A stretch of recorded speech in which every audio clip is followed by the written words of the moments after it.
जी भाईजान, ये अभी बकरी का गोश्त हो गया, इसको सफाई कर रहा है मुस्लिम, और फिर इसको डालेंगे इंशाल्लाह हवन में और सही ठीक ठाक बनाएंगे इंशाल्लाह। रात को खाएंगे, पूरा पार्टी हो जाएगा भाईजान। पतरा गोश्त का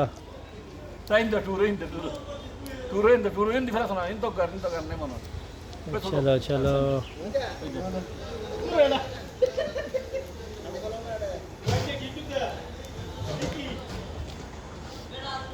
रातू रातवाड़ा